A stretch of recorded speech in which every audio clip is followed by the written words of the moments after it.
Good evening, ladies and gentlemen of the audience. Tonight we welcome Marsha Grady from the Iowa City School District Foundation. I was thinking about your title to make it accurate, the Development Director. And on behalf of John Kerhoff, the founder of this program, Mike Peterson, Jared Sanderfield, who is our executive producer tonight, and Emily Ashenfilter, who is our director tonight, and Mr. Doug Cheney, our mentor and cameraman tonight. And on behalf of all the audience, we welcome you here to tell us about a very important event that's coming on the 23rd. Absolutely. We are getting ready for our second Food for Thought, Dine Out for Education on February 23rd. Food is the best subject people would talk about, right? I don't know anybody who doesn't like to talk about food. Okay, let's go for it. Great, great. Well, this will be our second time to do the Food for Thought, Dine Out for Education as a fundraiser for the School District Foundation. And so we're inviting people to go out to eat on Thursday, February 23rd, to our participating partner restaurants. And is that activity, I know that you are one of the a team of leaders in the foundation. Who are the other people helping you with that? Well, we have a wonderful volunteer board of directors, and they are a great support for our staff. Our staff includes Executive Director Victoria Gilpin. Of course. And she's a native of Iowa City and a graduate of the Iowa City School District, and along with 7 brothers and sisters. And we also have our operations manager, Tammy Brenneman, who makes sure that all of the donations get processed and thank yous get out and grants get awarded as they should. And then my role as development director is to spread the word about the foundation and encourage people to support the foundation and to raise money. And you get all this cooperation from the community. Absolutely. A lot of restaurants are racing to help. Absolutely. We live in a community, Iowa City, that's very appreciative of quality education. So it's a very good market to do things that support our schools. We have lots of business supporters already, but we wanted, with the Food for Thought program, we really were looking for a way to include our restaurants. A lot of them are locally owned. Some of them are franchises that are owned by local residents, and certainly lots of our friends and family work at restaurants. So we had looked for a program that might give them a way to support all of the schools at one time, and our Food for Thought Dine Out for Education has done that. We have 38 restaurants participating this time around, so we're very excited about that support. Are they all in Iowa City area or in the district area? They're in the Iowa City Community School District, so we have restaurants from Coralville, North Liberty, and Iowa City. And would you like to mention some of the names, or you would like to post them? Absolutely. We have 38, so there's a lot. People may see these posters around town, if I can get it turned in the right direction. So you can also go to our website and find these. The restaurants will also have a poster in their windows that says Official Restaurant Partner. But some of the restaurants include Azul Tequila in North Liberty, Blackstone on the east side of Iowa City, Bluebird Diner, Bob's Your Uncle, the Bread Garden Market, Buffalo Wild Wings in Old Capitol Mall, Chick-fil-A in Coral Ridge Mall, the Dairy Queen on Eastbury Drive, El Banditos, El Cactus in Iowa City and in Coralville, El Dorado in Iowa City at Sycamore Mall, Giovanni's, Gus's, Hardee's in Coralville, Who Hot Mongolian Grill, Joseph's Steakhouse, Lynn Street Cafe, Midtown Family Restaurant, the one in Iowa City on the east side, and Midtown 2 on the west side. It's a long list. That's an assortment. Do you have more? I have more. Okay, so we don't want anybody to be sad. We don't want to leave anybody out. We have Mondo's Saloon, we have Mondo's Sports Cafe, Motley Cow Cafe, Noodles and Company in Coralville, the North Liberty Pizza Ranch, Oasis Falafel, Orchard Green in Iowa City, Polly Eyes Pizza, Red's Ale House, Stella, Takanami, The Wedge downtown, Timmy Flynn's Red Pepper Deli and Grill, Tobrosa Pizza Factory, Witch in Iowa City and in Coralville, and the Wildwood Smokehouse. And today, I think we got this message to our audience in the area here. Yes. From the district promoting this activity why? Because the money is going where? To the schools. We have a strong partnership with the school district and lots of support from the administration of the school district. So since this is a program that really does benefit all of the schools in the district, we partnered with the school district to actually do a robocall or an automated phone call tonight to all parents in the district. And as much as we all hate those annoying phone calls that come in around dinner time and sometimes interrupt our day, we thought this was a good reason to make sure everybody in the school district knows about it. It was Steve Molly himself doing that. It was Superintendent Molly himself. Yeah, that's wonderful. And as a matter of fact, you mentioned all these people who participated in this noble cause. Yes. In the meantime, we should know where this money is going. Yes. To support what? Yes. Well, the great news is we do have a corporate sponsor for the program that takes care of all of the expenses of the marketing and the posters. Zephyr Printing and Design paid for all of the printing of the posters. So there's a zero cost to the foundation for putting the program on. In the fall, at our first event in September, we raised almost $9,000. We hope to beat that this time around, and that money all goes to our Excellence Fund. And the Excellence Fund provides grants to schools in the district for programs that can't be funded out of the regular school budget. Some of those programs we fund year after year, and other of the funds, other of the programs we fund 1 year, and then the next year we fund a different program. All the teachers in the district can apply for grants from the Excellence Fund, and we make those awards in May every year. Visiting author program. That's and one. This is, I think, geared towards first and second graders. Elementary, yes. And School of the Wild to learn about nature and conservation issues in the community and around in the area. Yes. And we have the Symphony Goes to School. Yes. Which is a wonderful partnership with Orchestra Iowa, and they cut that every third and fourth grader in the district gets to participate in that program. And then we have the Maya Quartet. And this is, I think, again, beautiful music. It is. The Maya Quartet at the University of Iowa, it's actually our last year to have them be part of the grant program because they are discontinuing that quartet after this year. But it's been a wonderful way to teach children about different concepts using music. Again, those are geared toward our elementary school, but our grants every year hit the full range from kindergarten through 12th grade, from the sciences to the arts to the literacy programs, even to PE and to health education. So a broad variety of programs, and our goal is to reach every child in the district every year with some portion of this program. And we have at North Central Junior High, 7th and the 8th graders, we have the historical fiction, right? Yes. Program. That's yes, it's another one of the one. teachers needed books to help teach a historical fiction segment in their program for the 7th and 8th graders, so we were able to provide books for that program. And then we have the world language program too. Yes. The languages and the arts are programs that are very difficult to fund continuously out of the regular budget, and we're very, very, I think, lucky that this district keeps the priority on those programs, but they need help to provide the different supplies, and particularly if there are field trips or special software that they may need for some of the programs. And this year we were able to help out with the world languages with some software. Marsha, I want to ask you about the less fortunate. Is there any help that they can get through this fundraising activity? Yes, every year as part of our Excellence Fund grant program, we try to make sure that we benefit at-risk children as well as accelerated learners.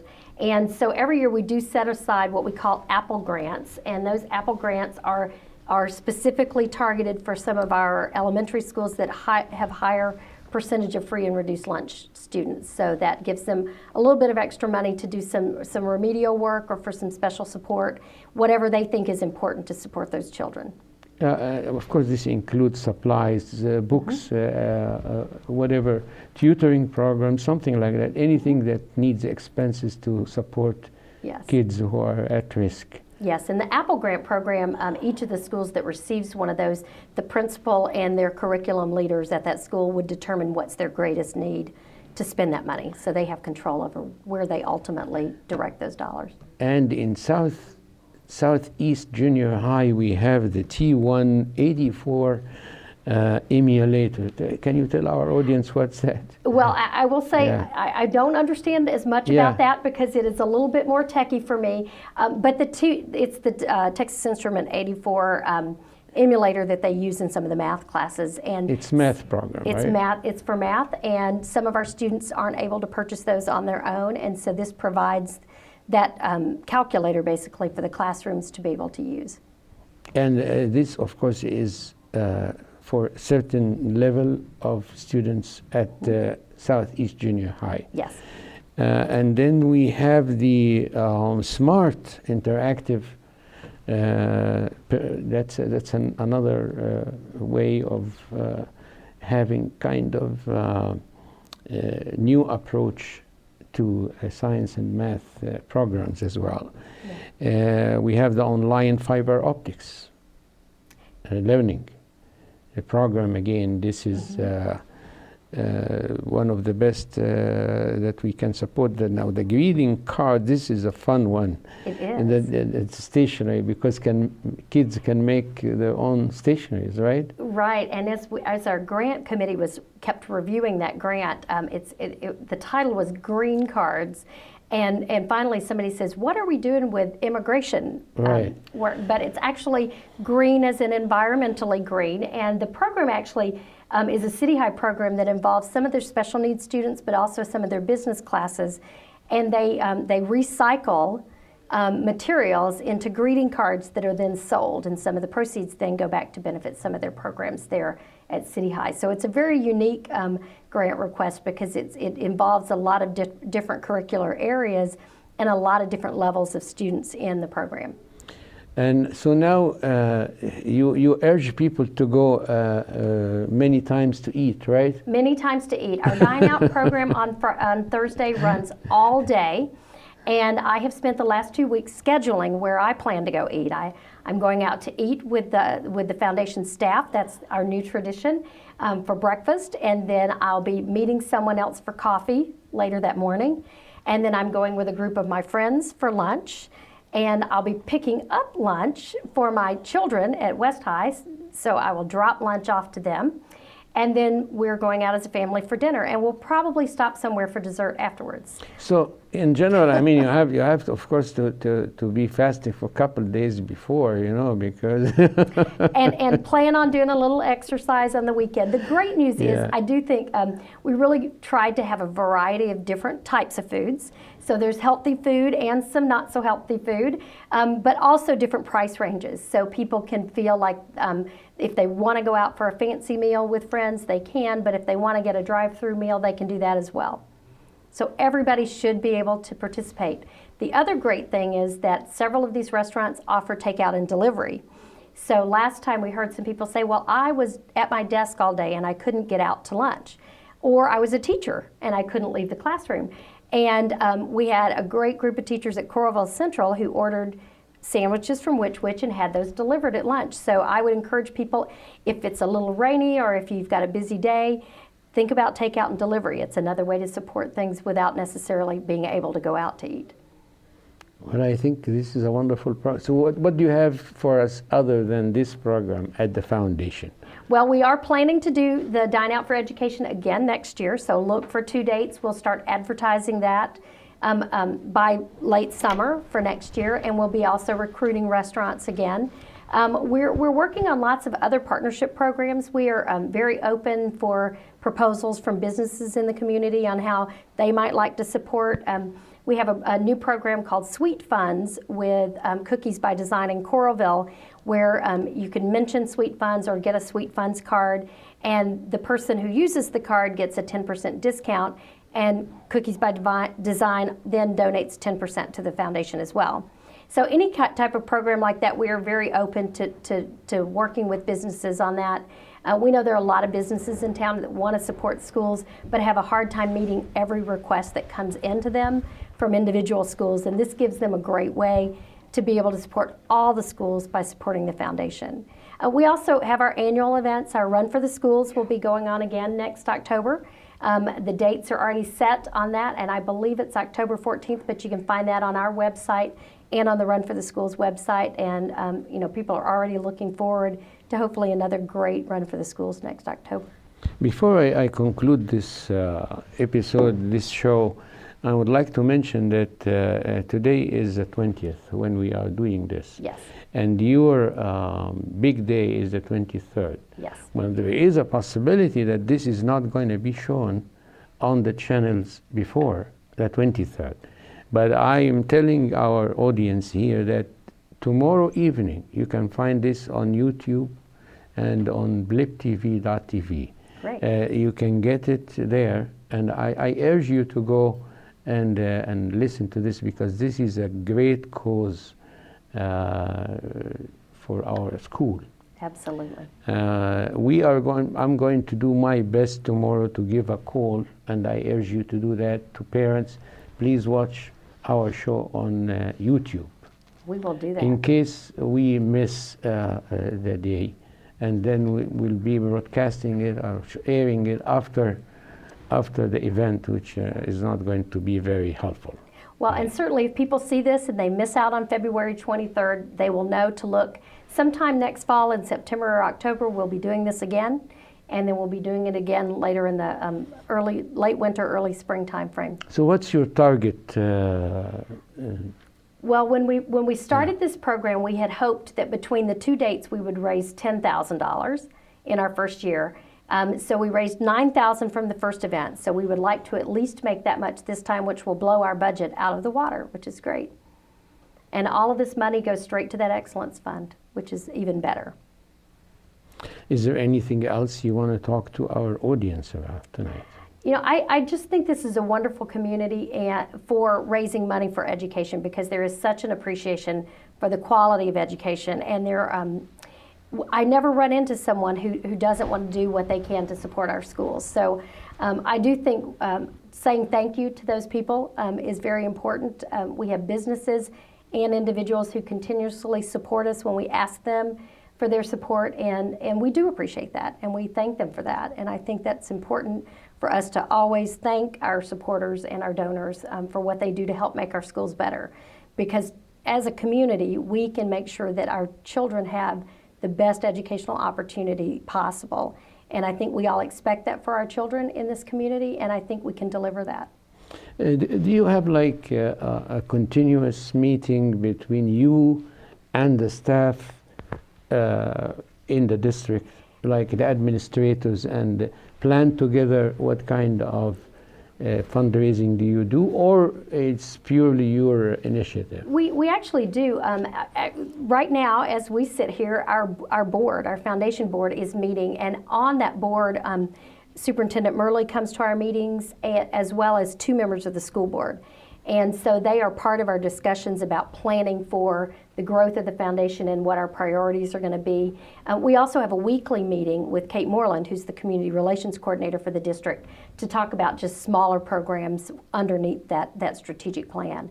So great relationship. Our offices are in the school district offices as well, which gives us a wonderful opportunity to regularly interact with the administration of the district, which is wonderful. Do you have any problems sometime raising money? I can never have enough. As far as fundraising goes, I could always use more. But again, people in Iowa City are so receptive to doing what they can to help support education. So if I had to raise money for anything in Iowa City, this is the perfect thing to raise money for. And I'm not shy about asking, so that makes for a good combination. And this effort definitely is highly appreciated, because as you probably know, I mean, we are still in the nation, we are struggling to have enough money to support our education system. Last week we were meeting with one of the elementary schools, Shemik and elementary. And I did mention while we are discussing the various issues, the fact that teachers are paying from their own pocket in order to get supplies enough for our kids. Absolutely. And this is not a very happy thing in the only superpower in the world today. I mean, we have enough resources to really satisfy this part and fill this gap. And we have such excellent teachers in Iowa City area. They want to do innovative and creative things in their classroom, and that's not always possible to do out of their normal budgets. So anything we can do to support that, I think it's great. The foundation does regularly accept and receive donations directly to individual schools. So as people want to support the schools, call us and we'll help you figure out how to do that. Businesses that provide meals for fundraisers, just such generosity in this community, because it is such a priority for all of us to have our children have the best opportunities that we can provide for them. Is there any cooperation or collaboration between you and the Chamber of Commerce? We are part of the Education Committee at the Chamber. Victoria Gilpin attends those meetings regularly, and so we're part of the conversations with the business community about, and other educational entities in the community about the future of education and what we can do to support and recognize and honor people who are doing things above and beyond. Wonderful. And now I have very few points to again ask you because I think it's a good chance that we are meeting today to fill the gap in some of the information that our audience may have regarding the foundation. You have an annual budget, and you publish We do. Everything that's the donation, and you publish even where the money goes, right? We do. We are a 501c3 organization, so we're No, tell me what's that. This is difficult for me to... It's an Internal Revenue Service code that says that we can accept charitable donations, and as a result of that, we have some obligations to be very transparent about where that money comes from and where that money goes. So on our website, anyone who's interested can see what kind of money we've raised and where those funds go. We also publish an honor roll on a regular basis. You mean if somebody gives a call and asks you, well, I would like to see where my $1,000 have gone or my $5 went. Yes. You would be able to. Absolutely. Yeah. And we have, and that's where our board really comes in, because we have some wonderful business people on our board who are part of making sure that we account for all of the money, that we have processes to ensure that the money that comes in is very carefully accounted for, and that we're using it as efficiently as we can and for the purposes that the donor wanted it to be used for. And it's a chance now that, Mr. Cheney just told me that we have a couple minutes. Oh, great. So maybe it's a good chance that you tell us who are on your board. Oh, some of the people on our board. That's great. Our current board chair is Sean Reinecke, who's a parent. Most of our board members are parents, but not all of them. Sean is actually works at the Iowa City Press Citizen and has 2 children in Iowa City schools.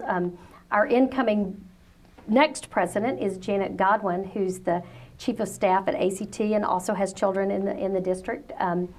And oh boy, some of our other board members. Jeff Disterhoff, who's the president of the University of Iowa Community Credit Union, is on the board. Christy Zerke, who's a parent volunteer from Lemmy School. Oh boy, now I will leave many of them out. We have about 16 board members. 16 board members. Yes, all volunteers. And they are all active? Yes, they meet once a month, and they all serve on individual committees as well that help us with our fundraising ideas and our finances and as well as the grant process that we go through every year. Is there like an election circle, like every 2 years you change the board or something, or every 4 years, or? We have rotating terms, and so every year there are positions that are where people leave and new people are recruited to come on. That's generally around the summer. So if people are interested in volunteering, please let us know. We'd be happy to kind of vet those names through our process, and we always need volunteers with Run for the Schools as well as some of our other projects. We're happy to have volunteers help as well. Of course, my question stems from the fact that perhaps a parent or a community member is watching our program tonight and say, well, I would like to be part of this effort. Yes. So they have to come and kind of fill an application. Tell me. We don't really have a formal application. We use Yeah. a nominating committee of current board members that go out and look for names. I don't have to be rich to be part of it. Absolutely, do Okay. not have to be rich. So Our board is involved with fundraising, so not being shy is a good thing.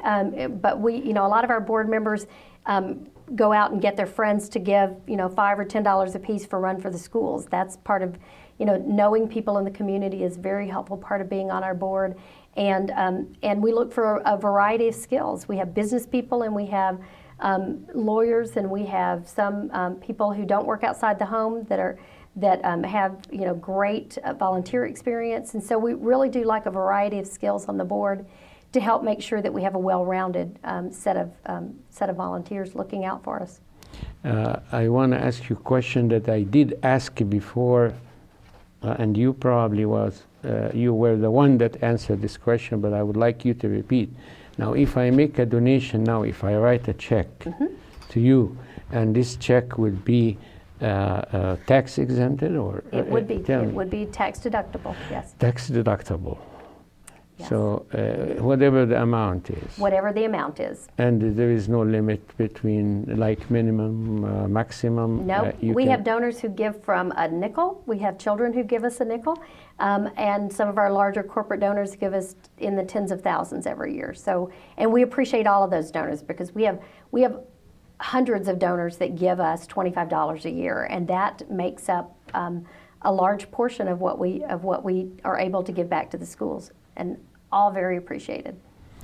Well, the efforts of the foundation is of tremendous significance and importance for our educational development and process, and we appreciate everything you do, because without you, I think we will be a little bit in trouble. I know that Steve Molly is trying to do everything he can to get us on track, but with your collaboration, he is going to have a lot of support. Well, we're here to support Superintendent Molly and the school board as much as we possibly can. Yeah, he has a lot of vision, and sometimes his vision is theoretical if it doesn't get financial support behind him. Absolutely. And in the meantime, I would like to seize the opportunity to wish the father of our program here, Mr. John Karhoff, good health. Through the difficult time, he has been always an inspiration for all of us. And to thank Jared Sanderfield and Emily Ashenfelter for stepping in and filling the gap, and we're able to get show on time. And we thank Mr. Doc Cheney again for all the efforts of tonight. And for our audience, this program will be on Channel 21 on Monday, and I think Wednesday, and then on Channel 18. And it's always going to be repeated. And in the meantime, we are going to be on YouTube tomorrow evening. Don't forget that. Thank you, everyone, and have a good night. Thank you.